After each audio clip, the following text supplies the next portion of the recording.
यानंतर मुंबईमधून एक मोठी बातमी समोर येते। मुंबईच्या मालाड परिसरामध्ये धर्मांतर करण्याचा प्रयत्न आता उघडकीस आलाय। घरोघरी जाऊन येशू ख्रिस्तांचा प्रचार करत असल्याचं समोर आलंय। तुमची देवी तुम्हाला बरी करू शकली नाही, आमचा येशू करेल असं आश्वासन हे लोक देत होते। तक्रारदार महिलेच्या घरी पाणी मागण्यासाठी आलेल्या काही महिलांपैकी एकीने तुला आजार असेल तर येशूच्या प्रार्थनेला ये असं सांगितलं। याची तक्रार काही लोकांनी पोलिसांकडे केली। जाणीवपूर्वक आणि द्वेषपूर्वक एखाद्या धर्माचा किंवा धार्मिक भावना दुखावण्याच्या उद्देशाने गुन्हा दाखल करण्यात आला। या संदर्भात अधिकची माहिती जाणून घेऊयात। आमचे प्रतिनिधी संकेत वरक आपल्यासोबत जोडले गेलेत। संकेत, अतिशय गंभीर हा प्रकार मालाडमधून समोर येतोय, काय सविस्तर माहिती आहे? प्रियंका, आपण पाहिलं तर कुठेतरी मुंबई सारख्या ठिकाणी आता हा धर्मांतराचा प्रयत्न केला जातोय। काही लोक होते जे घरोघरी जाऊन येशू ख्रिस्तांचा प्रचार करत होते। त्यावेळेला त्यांनी एका घराचं दार ठोठावलं आणि पाणी मागितलं। त्या समोरच्या तक्रारदार महिलेने त्यांना पाणी दिलं। त्यानंतर त्यांची संवाद झाला। त्याच्यामुळे तक्रारदार महिलेने त्यांना सांगितलं की मला थायरॉइडचा प्रॉब्लेम आहे, पण तो इतके वर्ष बरं होत नाहीये।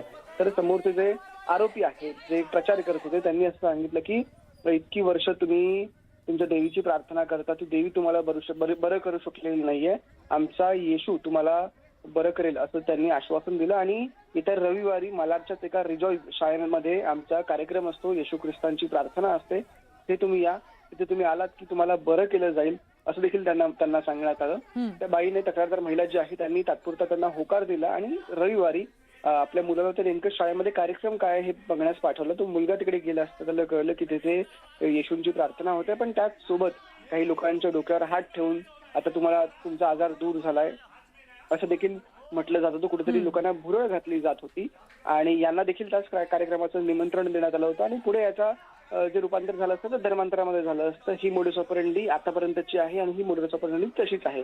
त्यानंतर या लोकांनी जे आहे ते पोलिसांना तक्रार दाखल केली। पोलीस तिथे पोहोचले। पोलिसांनी त्या लोकांना ताब्यात देखील घेतलेला आहे आणि महत्त्वाचं म्हणजे संपूर्ण प्रकरणात आता बजरंग दलाची देखील एंट्री झालेली आहे। यावेळेला बजरंग दलाकडून असा आरोप केला जातोय की असे 4 ते 5 संस्था आहेत मुंबईमध्ये, जिथे पास्टर जे आहेत ते अशा प्रकारे कार्यक्रम घेतात आणि धर्मांतर करण्याचा प्रयत्न केला जातो। पोलिसांवरती देखील बजरंग दलाने असा आरोप केलेला आहे की पोलीस देखील कुठेतरी टाळाटाळ करत होते आणि काही वेळानंतर खरं तर पोलिसांनी जी आहे ती यांना ताब्यात घेऊन यांच्यावरती तक्रार दाखल केली। पण हे सगळं असलं तरी मुंबई सारख्या ठिकाणी प्रियंका, असं जर धर्मांतराचा प्रयत्न जर होत असेल तर नक्कीच ही खूप मोठी दुर्दैवाची गोष्ट आहे। आता पोलीस या संपूर्ण प्रकरणामध्ये पुढे काय कारवाई करते हे पाहणं आता खूप जास्त महत्त्वाचं ठरणार आहे। प्रियंका, निश्चितच संकेत, अतिशय गंभीर हा सगळा प्रकार आहे। याचे सगळे अपडेट्स वेळोवेळी जाणून घेणारच आहोत। माहितीसाठी धन्यवाद।